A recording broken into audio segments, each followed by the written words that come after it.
Good evening my dear student. मैं आज आप लोगों को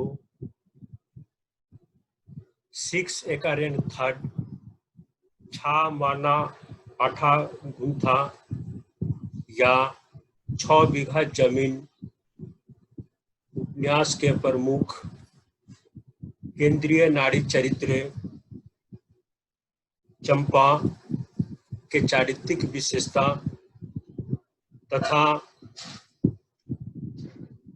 उसके चारित्रिक गुण आदि सभी पर आज मैं विस्तार से चर्चा करूंगा। चंपा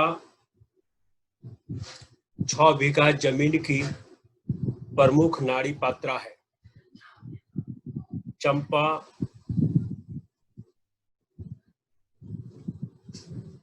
कुटिल, कपटी, चालाक, धूर्त और मक्कार नारी पात्रा है। वह लालची, लोभी तथा लोलुप है। वह पर पुरुष के साथ गमन करने वाली भ्रष्ट तथा दुष्चरित्रा है। वह दुष्टता, अमंगल, अशुभ की अवतार थी। वह अधर्मी, छली, बेवफा, देखने में सुरक्षित पर खतरनाक महिला थी। वह विश्वासघातिनी थी। ये चंपा की चारित्रिक विशेषता कहें या उसके गुण है। चंपा इस उपन्यास की अन्यतम नारी पात्रा है। इस उपन्यास का केंद्रीय चरित्र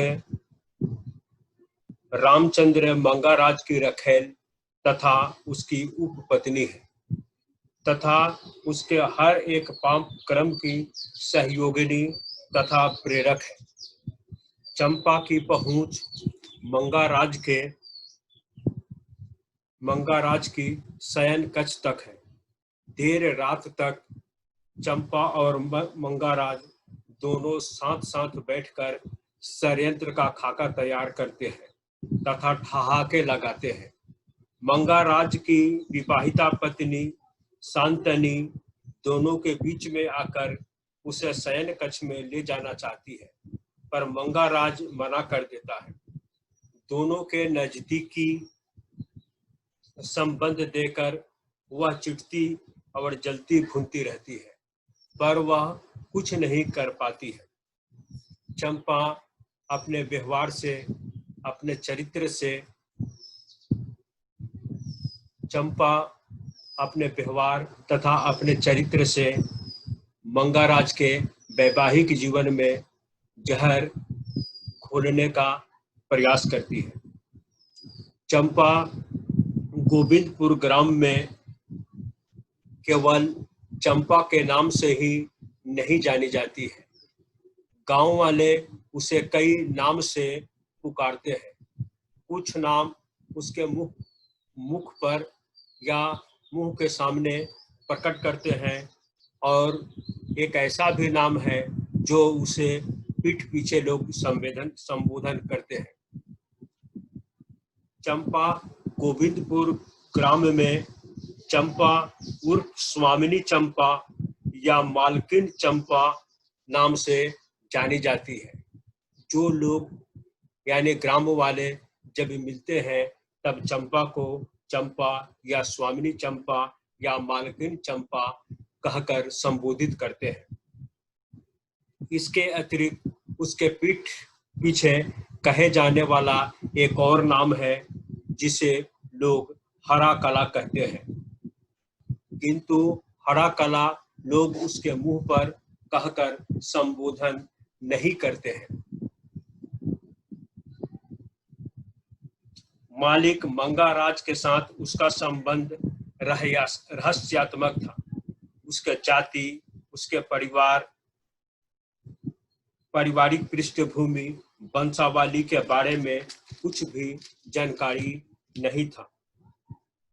यहाँ तक कि उसे अपने पिता का भी नाम याद नहीं था। वह मंगाराज के घर की महिला सदस्य है या केवल नौकरानी है, यह पता लगाना किसी के शक्ति के बाहर की बात थी। मंगाराज के घर में उसका दबदबा था। कृषि कार्य करने वाले नौकरों, यहाँ तक कि मजदूर, मंगाराज के दफ्तर में काम करने वाले क्लर्क या किरानी, सभी चंपा के शक्ति को महत्व देते थे तथा डरते भी थे। चंपा का एक नाम हरा कला था, जिसे लोग उसके पीठ पीछे ही संबोधन किया करते थे। हरा कला का तात्पर्य होता है 64 कला में प्रवीण, या असत कला या असत विद्या में प्रवीण व्यक्ति को हरा कला कहते हैं।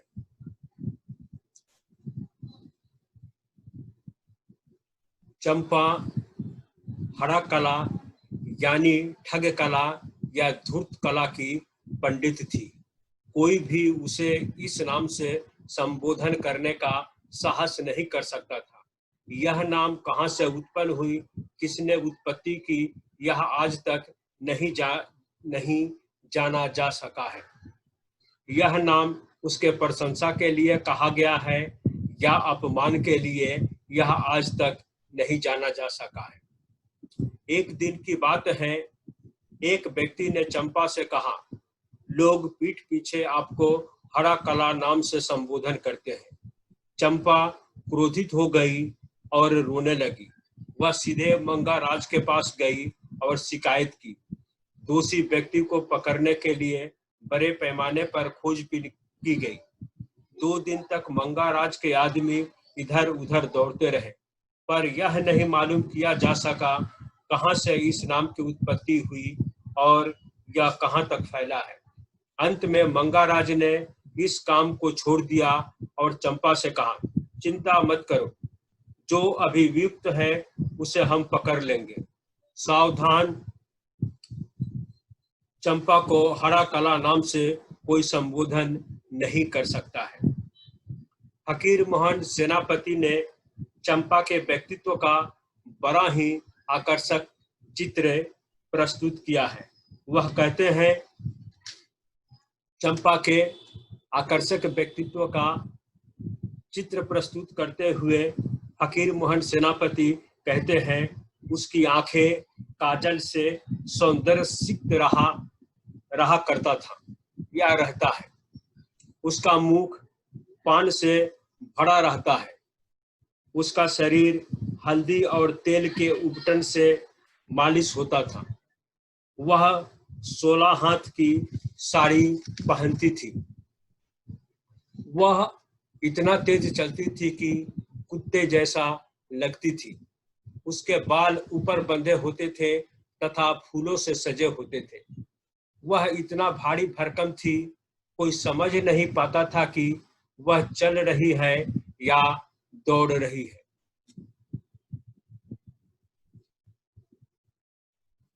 वह इतना भारी भरकम थी, कोई समझ नहीं पाता था कि वह चल रही है या दौड़ रही है। भारी धातु की अंगूठी उसकी अंगुली में सजी होती थी। जब वह खेत से होकर जाती थी तो वह जंगली जीव के समान लगती थी। उसके पैर की झंझनाहट गांव के लोगों के हृदय में दहशत पैदा करती थी। चंपा, भगिया और सरिया, जो निसंतान दंपति थे, के 6 बीघा जमीन धूर्तता और चालाकी से मंगाराज के नाम करवाने में बड़ी भूमिका अदा करती है। मंगाराज द्वारा सरिया की जमीन हड़पने की जो योजना बनाई गई थी, उसमें चंपा को एक बड़ी भूमिका दी गई थी। गांव के पुजारी, जो बुद्धि मंगला देवी स्थान के अन्यतम पुजारी थे, जिनके बारे में लोगों का यह विश्वास था कि माता बुद्धि मंगला पुजारी साना राणा के स्वप्न में बराबर आती है तथा उनसे वार्तालाप करती है। इसी अन्यतम विश्वास का फायदा उठाकर मंगाराज के कहे अनुसार पुजारी भगिया सरिया के पास जाता है और उन्हें कहता है, बुद्धिमंगला उसके स्वप्न में प्रकट हुई थी। उन्होंने कहा, सरिया को हमारे स्थान पर पूजा करना चाहिए। मैं उससे स्वयं बात करूंगी और उसे पुत्रवती होने का आशीर्वाद दूंगी। यह बात साना राना सरिया और भगिया के पास जाकर कहता है, जो निसंतान दंपति थे। भगिया और सरिया निहायत गरीब होने के कारण, पूजा की व्यय को उठाने में असमर्थ होने के कारण चुप्पी लगाए रहे। क्यों? गरीब होने के कारण तथा पिछड़ी जाति के समुदाय को होने के कारण इतनी आय नहीं थी कि वह माता बुद्धि मंगला की पूजा अर्चना कर सके, क्योंकि पूजा अर्चना करना व्यय साध कार्य था। चंपा एक दिन भगिया के पत्नी सरिया को बुलाकर सरिया को बुनकर घाट पर अकेला पाकर अपने जाल में फंसा लेने का चारा डालती है। वह आगे बढ़कर उसका कुशल क्षेम पूछती है तथा कहने लगती है, देखो सरिया, संसार में जो कुछ भी होता है उसके पीछे बुद्धि मंगला होती है। संसार के सभी जीव उनके आदेश मानते हैं। संसार में मनुष्य का जीवन उनके इच्छा पर ही निर्भर है। क्या उनका आदेश का अवहेलना की जा सकती है? तुम्हारे अनगिनत पूजा तथा उपवास से प्रभावित होकर माता ने तुम्हें आदेश दिया है। यह तुम्हारे लिए बड़े सौभाग्य की बात है। अतीत में माता ने जमींदार परिवार को अपना आशीर्वाद दिया था। अब वे तुम्हें अपने आशीर्वाद से नवाजा है। तुम्हें केवल उनका मंदिर बनवाना है और तुम देखोगी कैसे तुम्हारा घर धन दौलत से भर जाता है। चारों तरफ से तुम्हारे घर में धन की वर्षा होगी। तुम्हारा घर अनाज के वस्तुओं से भर जाएगा। इसके बाद तुम्हारे पति भगिया को जीविका निर्वाह के लिए कपड़ा नहीं बुनना पड़ेगा। उसके एक बुलावे पर एक साथ कई नौकरानियां उसके पीठ पीछे आकर खड़ी हो जाएंगी। केवल तुम लोगों को बुद्धि मंगला के आदेश का पालन करना है। किसी भी तरह तुम्हें मंदिर का निर्माण करना है। सरिया और भगिया के अंधविश्वास का लाभ उठाकर वे उसे अपना जाल में फंसा लेने का भरसक प्रयास कर रही है। रुपयों के लिए क्यों चिंता करती हो? बुद्धि मंगला के आदेश की जानकारी लोगों को होगी तो कौन नहीं तुम्हें कर दे देगा। तुम्हें रुपयों के लिए अन्यत्र कहीं नहीं जाना होगा।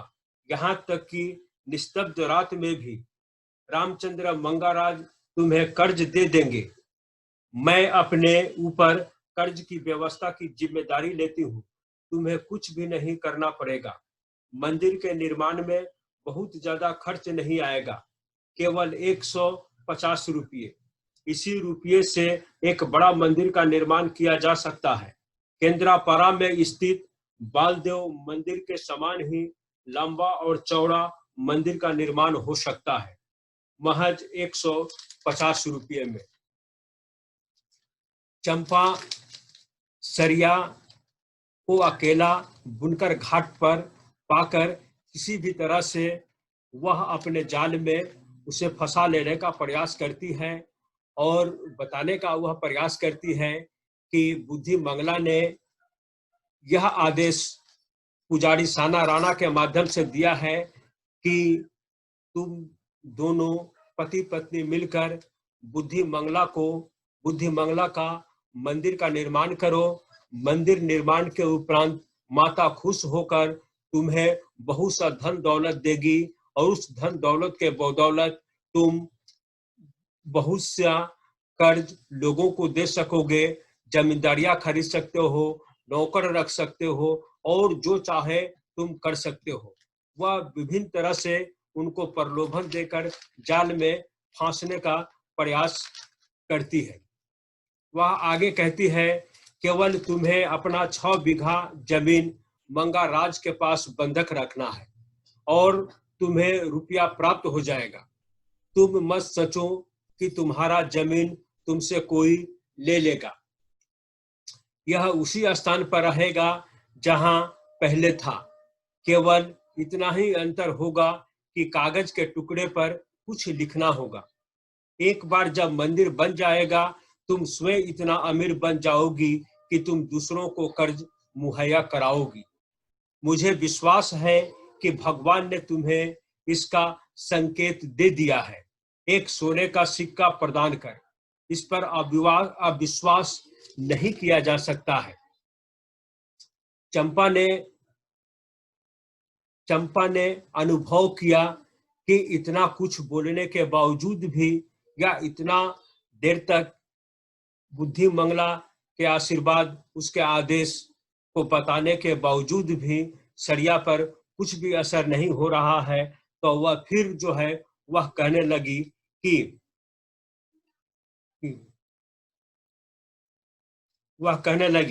देखो सरिया, धन और सोने में कौन सी अच्छाई है? ये हमें स्वर्ग में जाने में मदद नहीं करते हैं। मनुष्य के जीवन में सच्चा धन केवल बच्चे हैं। बच्चे के बिना घर अंधेरा है। यहाँ तक कि वह मध्याह्न में भी घर अंधेरा होता है। क्या तुम नहीं जानती, बांझ होना क्या छोटा अपराध है? जमींदार के घर में प्रतिदिन भागवत कथा होती है और मैं इसे प्रतिदिन सुनती हूँ। पुजारी ने दूसरे दिन पवित्र पुस्तक से निम्नलिखित पंक्तियां पढ़ी। सुबह में बांझ स्त्री का मुंह मत देखो। सरिया जो थी वह बांझ थी, निसंतान थी। उसके निसंतान होने का वह किस प्रकार वह लाभ उठा सकती है, और निसंतान होना समाज के लिए कितना बड़ा अभिशाप होता है, इसी की वह आलोचना कर उसे जाल में फंसाने का प्रयास कर रही है। वह कह रही है कि भागवत कथा में पंडित ने कहा है कि सुबह में बांझ स्त्री का मुंह मत देखो। सदाचारी, सद्गुणी और गुणवान वह महिला होती है जो 3 पुत्रों को जन्म देती है। एक बांझ औरत गांव के लिए अभिशाप होती है। संतानहीन औरत संसार में बहुत कष्ट उठाती है। वह आगे कहने लगी, क्या भागवत कथा हमें गलत पथ पर ले जाएगा? क्या यह कुछ नहीं है जो सभी लोग लकड़ी के उस तख्त पर झुकते हैं जहां भागवत पुस्तक रखी रहती है? क्या तुमने नहीं जाना कि लोग तुम्हारे घर से होकर नहीं गुजरते? क्यों? तुमने सुना होगा कि जमींदार की पत्नी स्वयं कभी बांझ थी। हम लोग उसका मुंह तब तक नहीं देखते थे जब तक कि प्रभात का बेला निकल नहीं जाता था। वह दुख और कष्ट का अनुभव करती थी। उसने बुद्धि मंगला की पूजा अर्चना की। माता ने जमींदार की पत्नी को पुत्रवती होने का आशीर्वाद दिया। उन्हें 3 पुत्र प्राप्त हुए। वर्तमान में जमींदार की पत्नी दादी बन गई है। सरिया जो निसंतान थी, वह चंपा की बातों को सुनकर दिवा स्वप्न दिखने लगी। उसके कानों में कोलाहल होने लगा। वह वहां से भाग जाना चाहती थी, किंतु वह अपने को चलने में असमर्थ पाया। वह कुछ बोलना चाहती थी पर गूंगी रही। वह गूंगी बनी रही, बोल न पाई।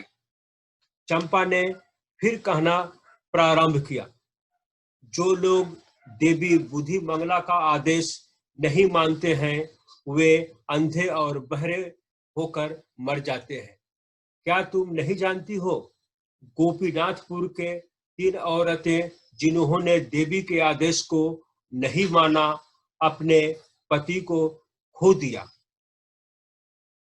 वह देवी के आदेश को न मानने वाले व्यक्तियों की भी कथा जो मनगढ़ंत है, झूठी है, सुनाती है कि अगर देवी का आदेश तुम पालन नहीं करोगी तो हो सकता है कि तुम्हारा पति भी अंधा और बहरा होकर मारा जाएगा या उसकी मृत्यु हो सकती है। उसके पति के मृत्यु का भय दिखाकर वह अपने वश में करने का प्रयास करती है। सरिया चंपा के बातों को शांत होकर सुन रही थी। वह इतना शांत थी मानो वह कठपुतली हो गई हो, किंतु चंपा के अंतिम वाक्य उसके दिल को छू गए। वह फुट फुट कर रोने लगी।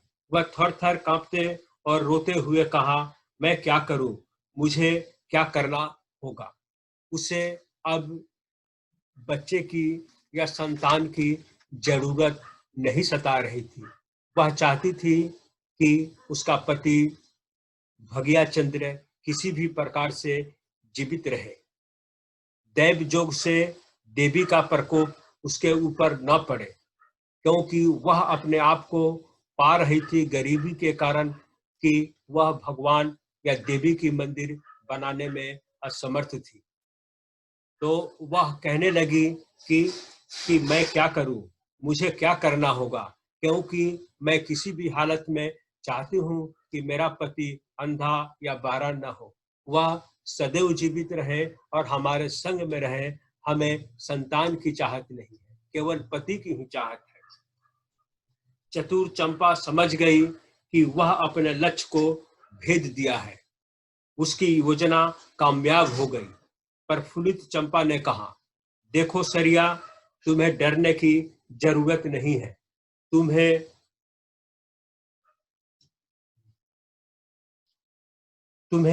कुछ भी करने की जरूरत नहीं है।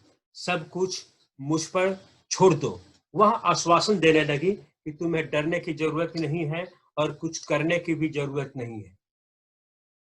सब कुछ मुझ पर छोड़ दो, हम जो है वह पूरा कर देंगे।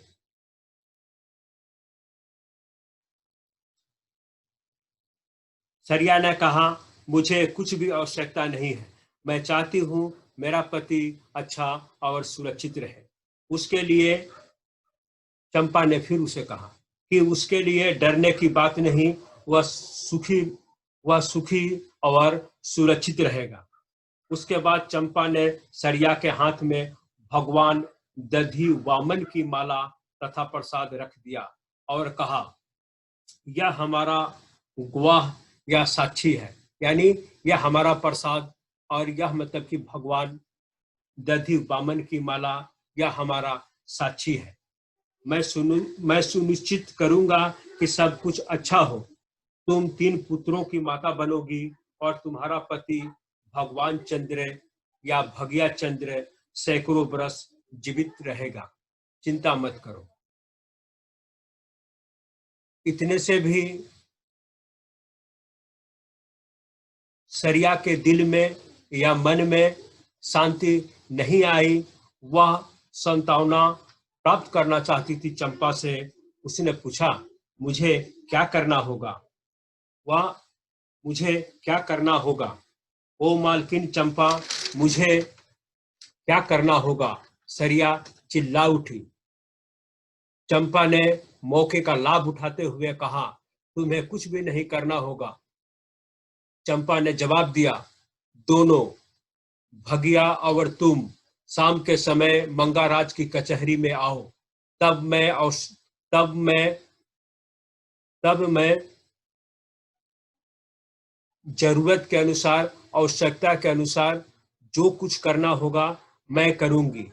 एक बार जब तुम देवी मंगला के आदेश पालन का निर्णय ले लोगी, तुम्हें उपवास रखना पड़ेगा या छोटे छोटे चावल के टुकड़े या चावल के खुदी खाना पड़ेगा।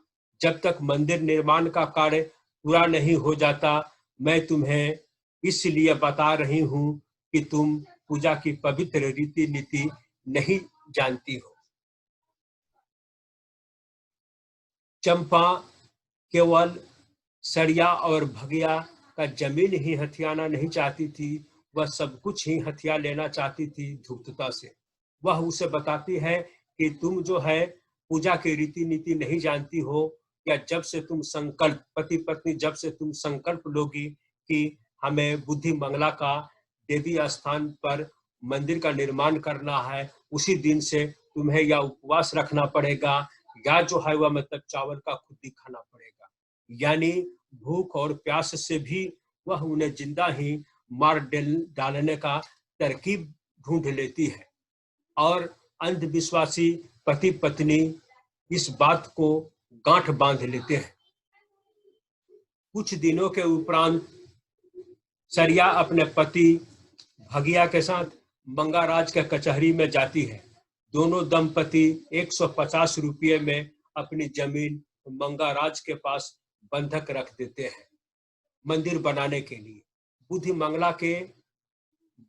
मंगला के स्थान पर एक बड़ा सा मंदिर निर्माण के लिए अपने 6 बीघा जमीन को मंगाराज के यहाँ बंधक रखते हैं 150 रुपये में। 30 रुपये 10 आना खर्च होता है ऋण दस्तावेज लिखवाने में।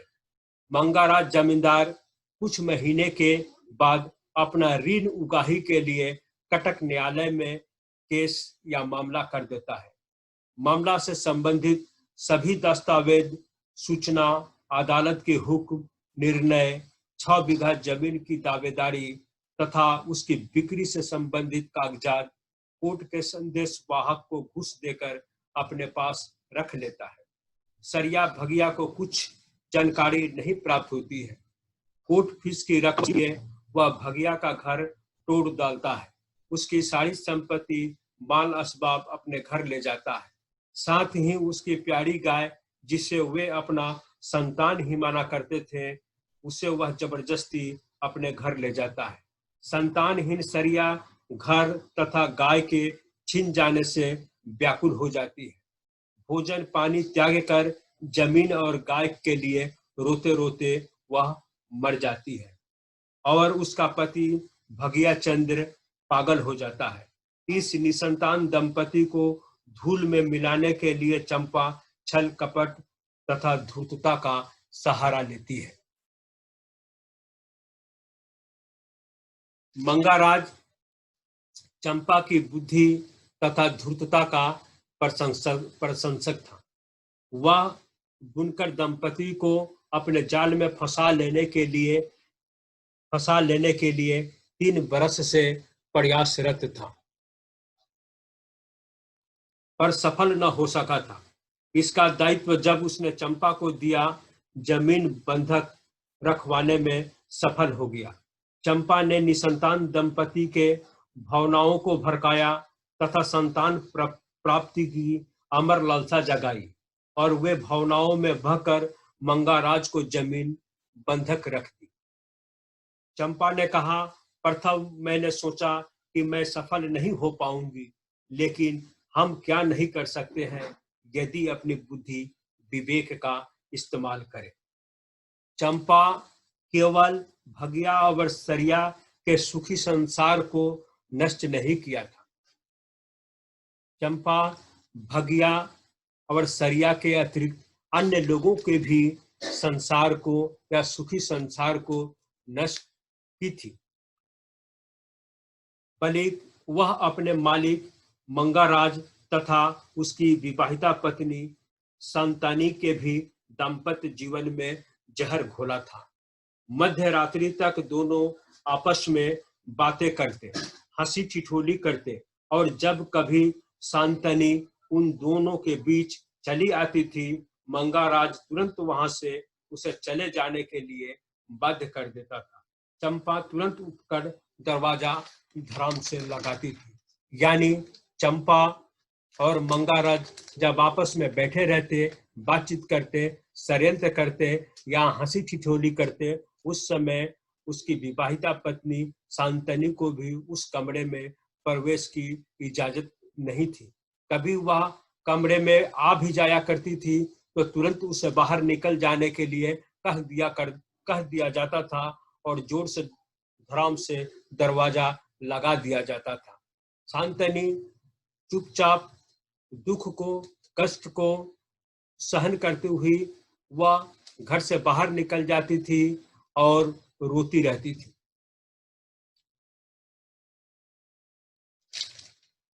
चंपा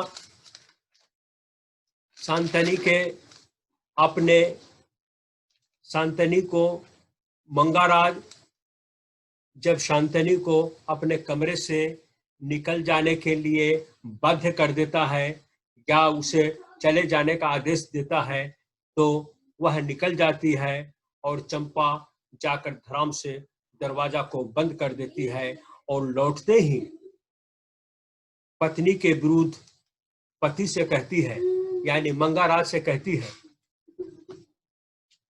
कोई मुझे गाली दे या मुझे झाड़ू से मारे, कोई मुझे गाली दे या मुझे झाड़ू से मारे, मैं अपने हृदय में आघात महसूस नहीं करती, लेकिन हमारे हृदय से रक्त की धारा बहने लगती है जब कोई तुम्हारे विरुद्ध एक शब्द भी कहता है।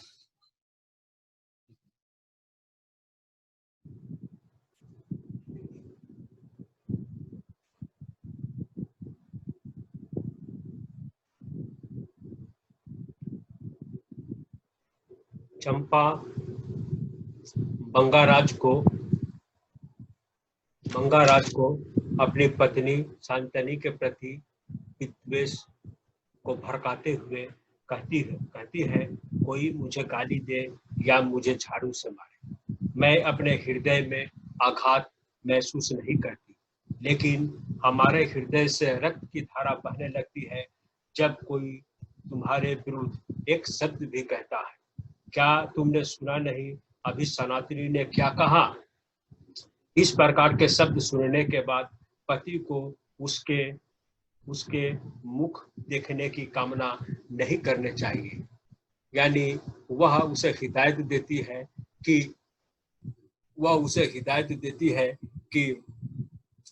कि सनातनी के मुख को भी उसे नहीं देखना चाहिए, क्योंकि जब पर पुरुष या पर स्त्री एक साथ बात कर रहे हैं उस समय वह क्यों और कैसे करके वह कमरे में चली आई।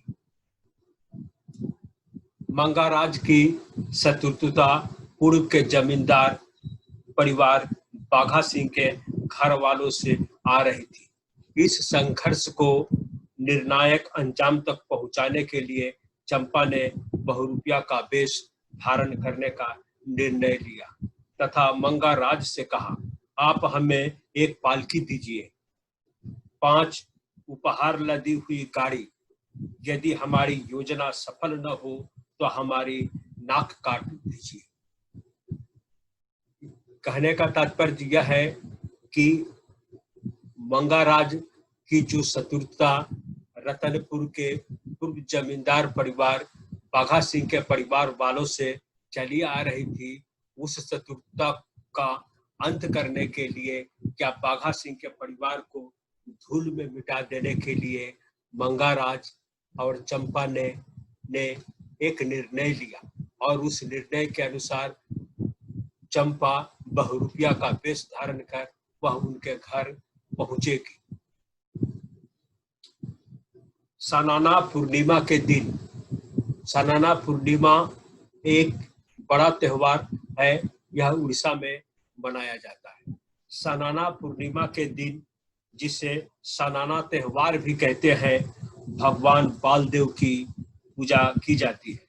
इस त्योहार में भाग लेने के लिए बाघा सिंह अपने भाइयों तथा रतनपुर के गांव वालों के साथ केंद्रापाड़ा गए थे, यानी केंद्रापाड़ा ही वह स्थान है जहां साना पूर्णिमा का त्योहार मनाया जाता है, जहां बहुत बड़ा उत्सव होता है, मेला लगता है और उस मेले में शामिल होने के लिए बाघा सिंह रतनपुर के ग्रामवासियों के साथ केंद्रापाड़ा गए थे। गांव सुनसान था तथा इस मौके का फायदा उठाकर चंपा पालकी में बैठकर 5 गाड़ी उपहार के साथ बाघा सिंह के घर पहुंच जाती है। वह पालकी से उतरकर सीधे उनके घर में पहुंचती है। बातचीत तथा उपहार तथा अपने वेशभूषा गहने के द्वारा घर की महिलाओं पर अच्छा रौब जमा लेती है। किसी को कुछ शंका नहीं होती है। लघु शंका या सोच के बहाने उनके घर के पिछवाड़े में जाती है तथा पानी के बड़े जग में लाई हुई आग की चिंगारी घास के ढेर के नीचे रख देती है और चुपचाप चली आती है। घर के महिलाओं को कुछ भी संदेह नहीं हो पाता है। घास में रखी हुई आग की चिंगारी धीरे धीरे सुलगती है तथा मध्य रात्रि में आग बाघा सिंह के पूरे घर को पकड़ लेता है। कुछ भी बच नहीं पाता है। बाघा सिंह के परिवार वाले केवल सुरक्षित तथा आग से जीवित बच पाते हैं। घर में रखा हुआ अन्न का भंडार वह सब जलकर खाक हो जाता है। यहाँ तक कि उनका घर भी जल जाता है। कुछ गाय बछड़े इत्यादि जो बाहर पड़े हुए थे वही जो है वह बचे हुए रह जाते हैं। इस प्रकार चंपा ने एक बहुरूपिया का वेश धारण करके बाघा सिंह की चिर शत्रुता जिसे चली आ रही, मंगाराज की चिर शत्रुता जो बाघा सिंह के परिवार से चली आ रही थी, उन शत्रुओं को उसने एक झटके में ही शांत कर दिया और सदा सदा के लिए शांत कर दिया। सरिया की हत्या के आरोप में मंगाराज गिरफ्तार कर लिया जाता है। सरिया अपने 6 एकड़ एंड 30 या 6 बीघा जमीन की बंधक रख देती है और उसका घर तोड़ डाला जाता है। उसका गाय उसे छीन लिया जाता है। वह निसंतान थी और निसंतान होने के कारण वह अपने घर में दोनों दंपति ने एक गाय पाल रखी थी। वह गाय उनके लिए संतान के समान थी। जब वह गाय मंगाराज उनसे छीन लेता है तो वह भूखे प्यासे रहकर अपना प्राण त्याग देती है और त्यागने से पहले सदैव वह 6 बीघा जमीन 6 एकड़ एंड 30 और अपना गाय नेता का नाम सदैव लिया करती थी। और यह अपना 6 बीघा जमीन तथा नेता का नाम लेते लेते वह अपना जीवन त्याग देती है। वह कुछ भी अन्न या जल लगभग वह 7 दिनों तक ग्रहण नहीं करती है और प्राण त्याग देती है। और उसके मृत्यु के उपरांत सरिया के हत्या के आरोप में मंगाराज की गिरफ्तारी हो जाती है। सरिया की हत्या के आरोप में मंगाराज गिरफ्तार कर लिया जाता है। दरोगा इनायत हसन मंगाराज को कटक न्यायालय के लिए चालान कर देते हैं।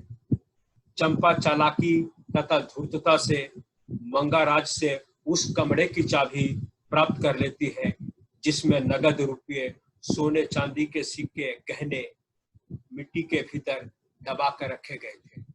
यानी वह सरिया और भगिया से ही धोखा नहीं की थी, वह बाघा सिंह के परिवार वालों से ही केवल धोखा नहीं की थी।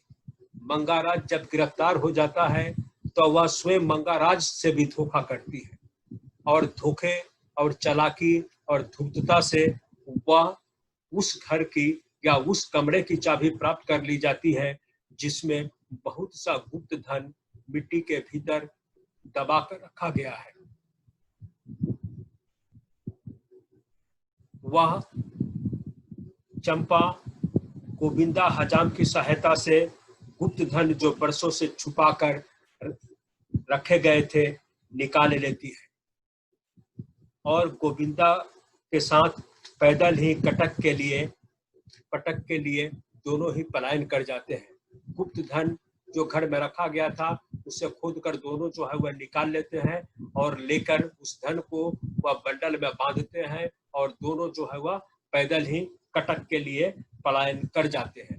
यहाँ आपको जानना पड़ेगा या आपकी जानकारी के लिए मैं बता दूं कि चंपा केवल सरिया भगिया या गांव वालों के साथ या बाघा सिंह के परिवार के साथ ही धोखा नहीं की, वह स्वयं अपने मालिक जिनके आश्रय या कृपा पर वह जीवित थी या सारे गांव पर दबदबा चलाती थी, उनसे भी उसने धोखा किया। उनका गुप्त धन जो कमरे के भीतर गड़ा हुआ था, उसे गोविंदा हजाम के साथ मिलकर उसे घर से निकाल लिया और दोनों जो है कटक के लिए पलायन पैदल ही कर जाते हैं। कई दिनों तक वर्षा तथा कीचड़ में पैदल चलने के बाद एक दिन संध्या समय गोपालपुर ग्राम के गोपी साहू के दुकान में रात्रि गुजारने के इरादे से रुक जाते हैं। गोपी साहू का दुकान ठीक नदी के किनारे ही था। जब नदी के पार दोनों पहुंचते हैं, पहुंचने के उपरांत संध्या हो जाती है, तो दोनों जो है वह निर्णय लेते हैं कि आज रात जो है वह यहीं कहीं ग्राम में गुजार लिया जाए। और गोपी साहू को देखते ही वे उसे पूछते हैं रहने के लिए और खाने पीने का इंतजाम करने के लिए। खाने पीने का इंतजाम हो जाता है, रहने का इंतजाम होता है, तो सोचते हैं दोनों क्यों नहीं रात यहीं पर गुजार लिया जाए। रात में गोविंदा हजाम और चंपा में मंगाराज के घर की लूट की संपत्ति के बंटवारे के लिए वाद विवाद होता है। दोनों जो है वह संपत्ति के बंटवारे के लिए आपस में बातचीत करते हैं और यह बातचीत जो है वह विवाद का रूप ले लेता है। चंपा उसे कुछ भी हिस्सा देने से साफ इनकार कर देती है तथा उसका अपमान भी करती है, जिसे वह बर्दाश्त नहीं कर पाता है। वह चंपा के बार बार बुलाने पर भी भोजन करने नहीं आता है। चंपा भोजन करके चादर बिछाकर सिर के नीचे चूड़ी का बंडल रखकर सो जाती है। जब नींद में चंपा के नाक बजने लगते हैं, तब गोविंदा जो क्रोध में आग बबूला हो रहा था, अपना पेशागत अस्तूरा लेकर चंपा की गर्दन उस तरह रेत डालता है जैसे मुस्लिमों के द्वारा मुर्गी की गर्दन अलग की जाती है। दूसरे दिन सुबह गोविंदा चोरी का माल लेकर नदी पार करके अपने गांव की ओर जाना चाहता है। वह नाव में बैठता है। नाव के कुछ दूर चलने के बाद नाविक उसके खून से सने कपड़े देखकर पूछता है कि क्या तुम हत्या करके आ रहे हो? वह डरकर नदी में कूद जाता है और मगरमच्छ द्वारा पकड़ लिया जाता है। कुछ देर तक उसका बंडल पानी में तैरता रहता है और फिर पानी में डूब जाता है। चंपा की हत्या का तहकीकात करने के लिए जमदार शेख तोराब अली सिपाही के साथ आते हैं। आसपास के गांव के चौकीदार भी बुला लिए जाते हैं। हजारों मनुष्य लाश को देखते हैं पर कोई पहचान नहीं पाता है। लाश से निकलने वाली दुर्गंध तथा विभत्सता के कारण जमदार कमरे से बाहर निकल आते हैं। जिस जगह पर या जिस गोपी साहू के कमरे में, दुकान के कमरे में हत्या की गई थी, वहां लाश से अब दुर्गंध निकल रही थी और लाश विभत्स तथा क्रूर तथा भयानक लग रहा था। इसलिए जमदार उसकी विभत्सता, उसकी भयंकरता तथा उसके बदबू को सहन नहीं कर पाए और तुरंत ही उस कमरे से निकल गए। चंपा के शरीर पर सोने चांदी के गहने को देखकर जमदार ने अनुमान लगाया, यह निश्चित रूप से हत्या का मामला है, लूटपाट या डकैती का मामला नहीं है। क्योंकि अगर लूटपाट का मामला होता तो चंपा के शरीर पर अब तक सोने चांदी के गहने नहीं होते।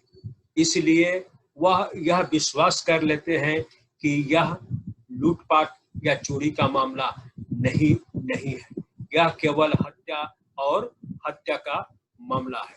उन्होंने मेहतरों से कहा, लाश की पैर में रस्सी बांधो और इसे नदी के घाट पर ले चलो, क्योंकि कमरे में लाश रहने से बदबू आ रही थी और वहां बैठना लोगों के लिए दुभर होता जा रहा था।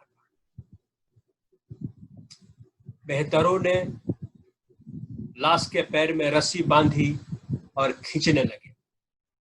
जब रस्सी खींची जा रही थी, चंपा के शरीर पर जो सिल्क का साड़ी था खिसक कर अलग हो गया। और लाश और भी विभत्स लगने लगा।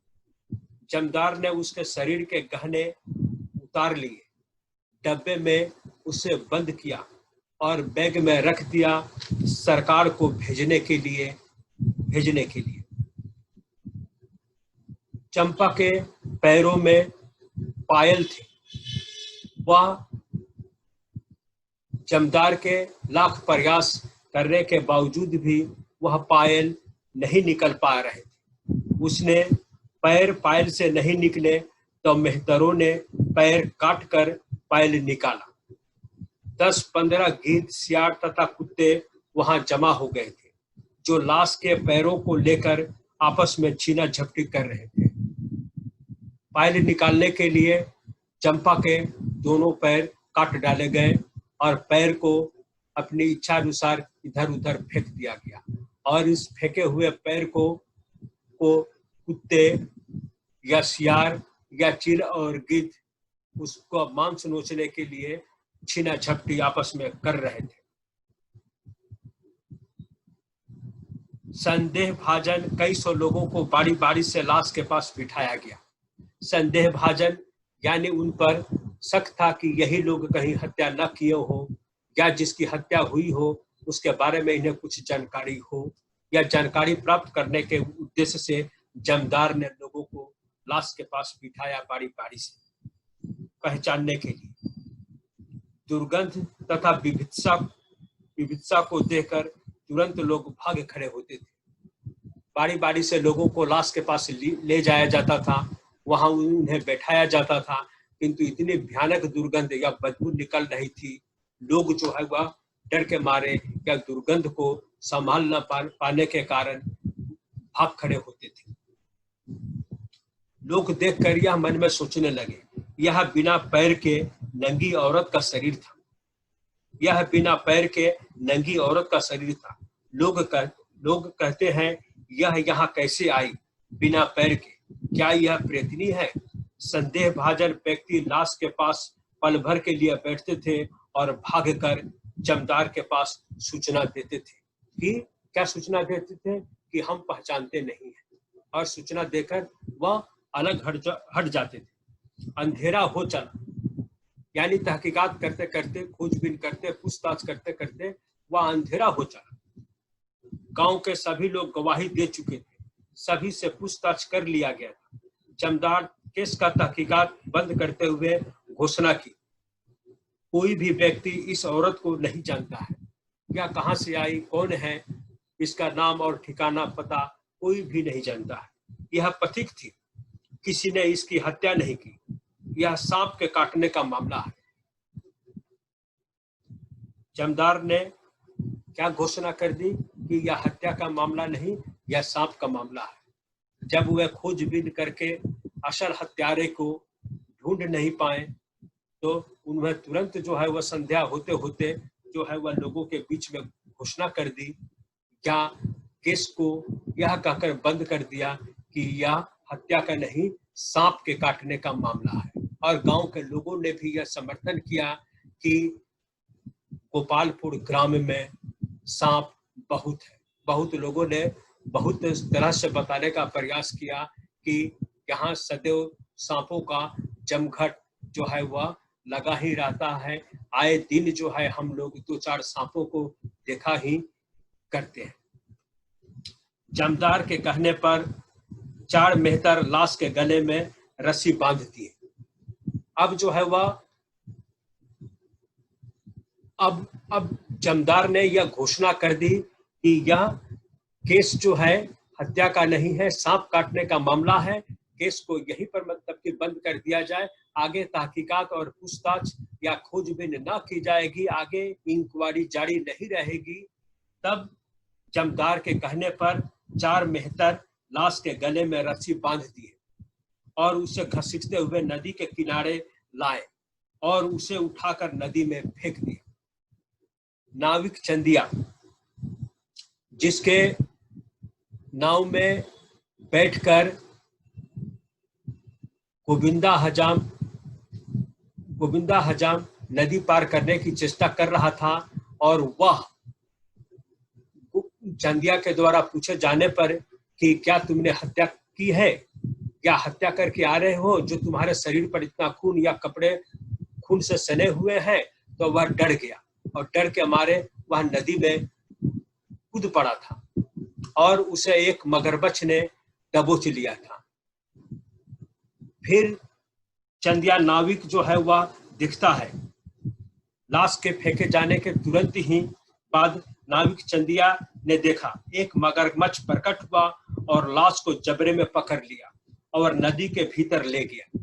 ठीक उसी स्थान पर एक मगरमच्छ ने उसका एक मुसाफिर जो गोविंदा हजाम था वो पकड़ लिया था। यानी चंपा और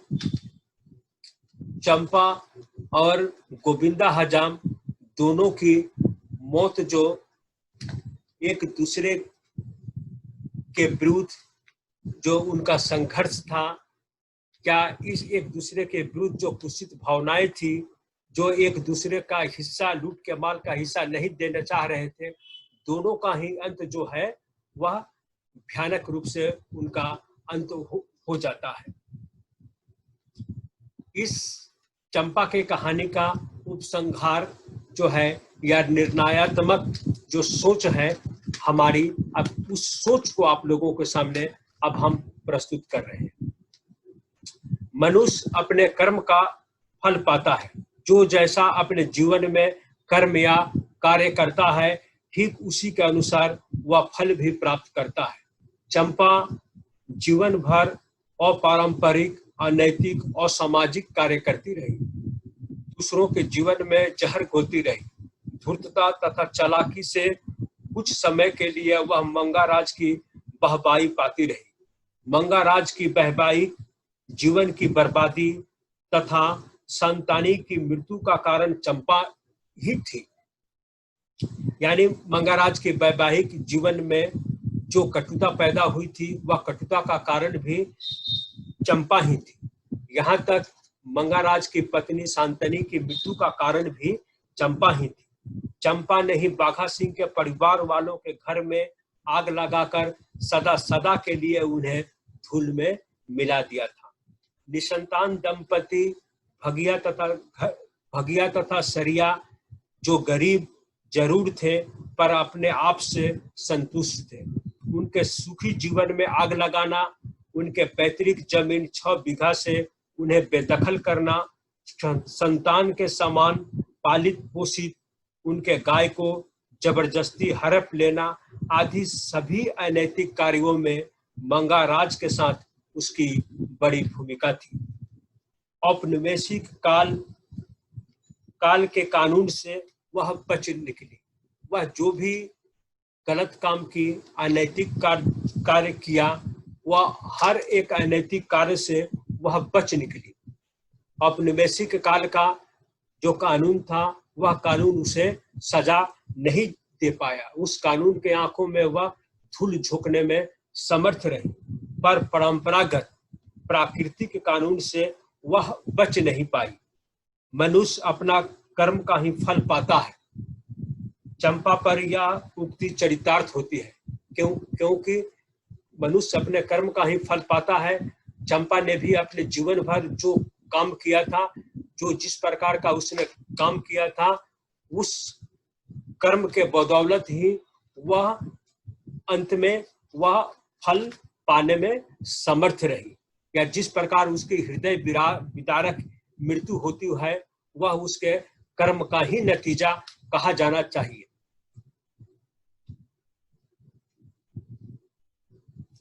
चंपा और गोविंदा हजाम दोनों ही मंगाराज के विद्यालय से धूर्तता, पाखंड और बेईमानी का पाठ पढ़े थे।